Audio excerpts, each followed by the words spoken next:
page turners, welcome back to the channel. I'm Matthew, the man with a hat who reads, and we are doing another episode of What Am I Waiting For? For those of you who don't know what this is, What Am I Waiting For is when I look back at a book haul from about a year ago, pull out all the books I haven't read yet from that book haul, and then talk about why I haven't gotten to them yet, or what I'm waiting for. It's kind of a fun way to keep me semi-caught up with the stuff I'm trying to read. And so we're looking back at the book haul from November, December 2024. I meant to do this video like back in early January and just never got it done, so we're a little behind, but it's okay. We're going to dive on into it. So, first up we have Lynda LaPlante's Widow's Revenge. This is a sequel to her novel Widows, which I read probably 4 or 5 years ago now at this point, and I really liked that book. Found this one in the bargain corner at BAM, and I just haven't gotten back to it. It's one I want to read at some point, but I'm trying to decide if I should maybe reread the first one first. So I don't know when I'm going to get to this one. This one might still be here for a little while. I want to reread the first one, I think, before I pick up this one.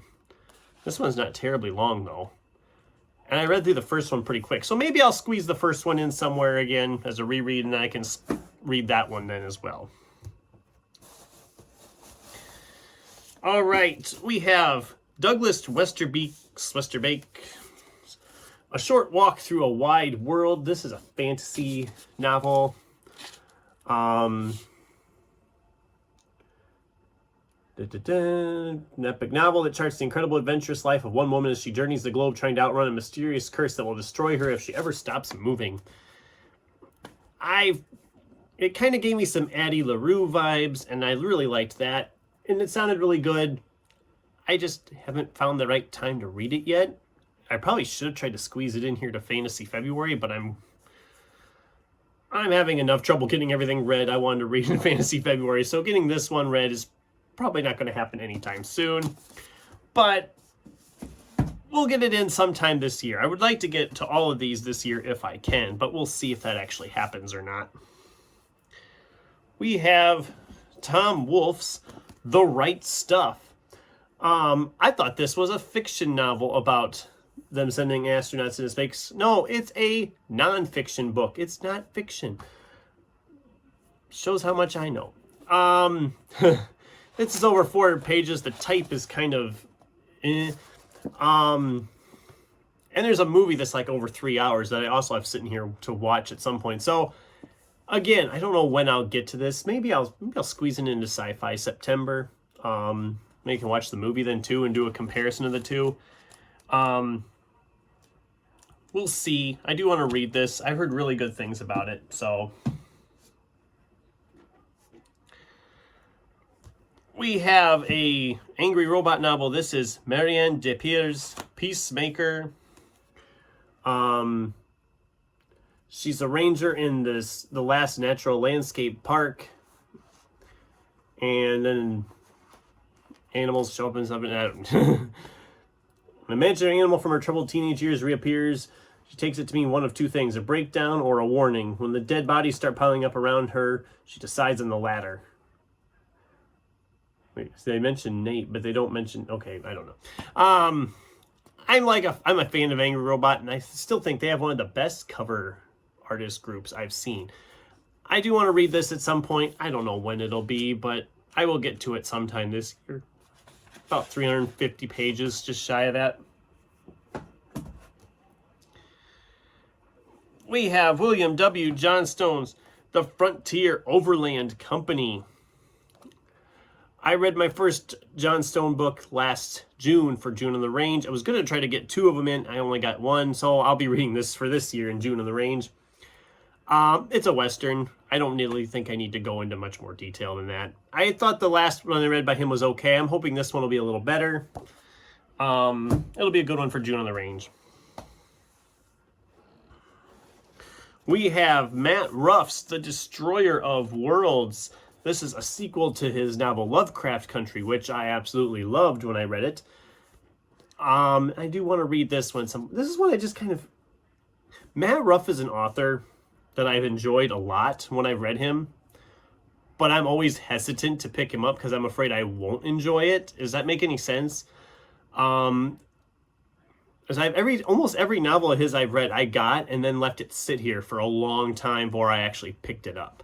It happened with Lovecraft Country. It happened with Set This House in Order. It happened with, was it Bad Monkey, right? Yeah, Bad Monkeys. It happened with The Mirage. It happened with Fool on the Hill. Every single one of his is kind of like, they sit here. And this one's sat here now for a year. So it's due now. I got to get this one read at some point this year as well. Maybe April or May. Maybe May. I'll stick this one maybe in May. I do want to read that. I loved the first one. I'm excited to read the second one. This next book I talked about because I was planning to read it in January and didn't get it done. We have Dan Frey's Dreambound.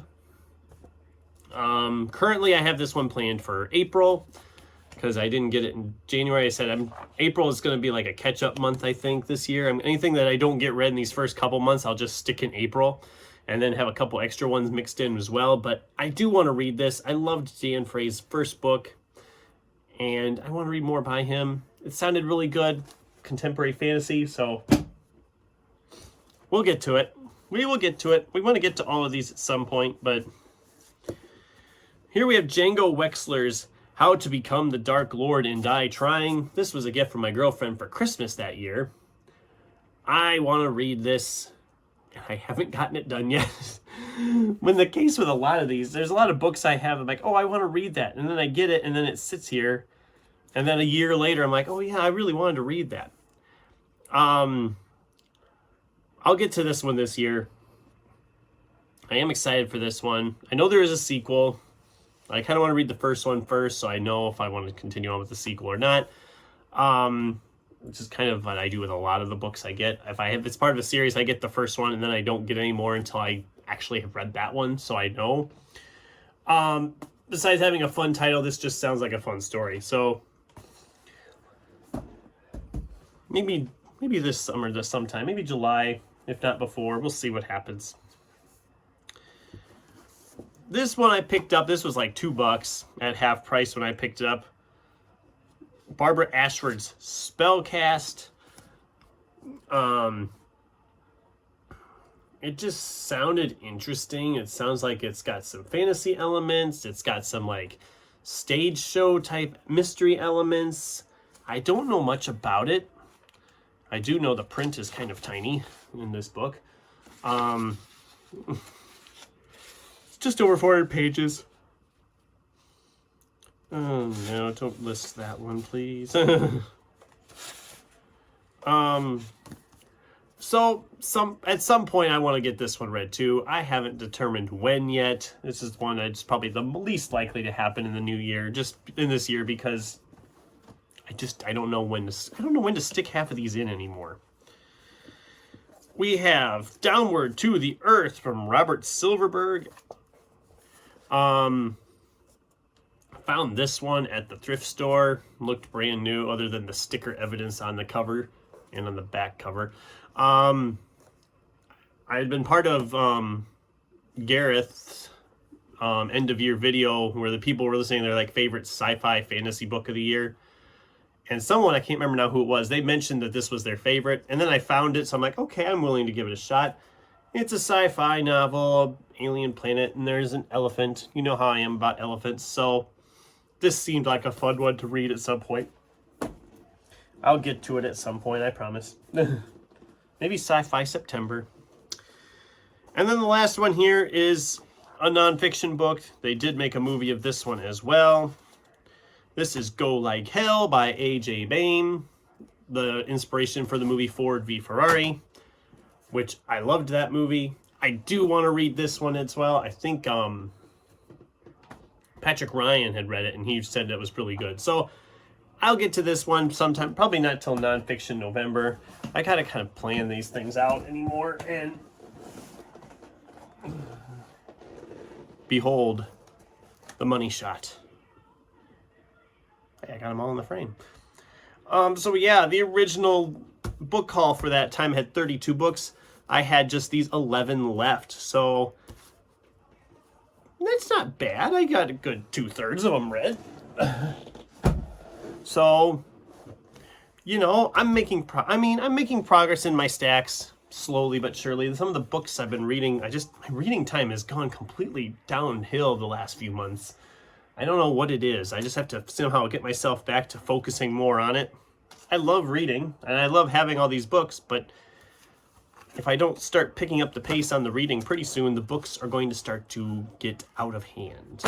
Because even though I can put myself on a book buying band, it never lasts. It never lasts. I've already broken it again this year. So, not too crazy, but you'll see in the book haul I have coming up here in a couple weeks. But that's the video, guys. What'd you think? Have you read any of these books I mentioned? Do any of these sound like ones you would enjoy or anything like that? What are some books you have currently in your physical TBR that have been sitting here for a year or longer? I'd love to hear from you in the comments down below. Thanks for watching, and until next time, keep turning pages.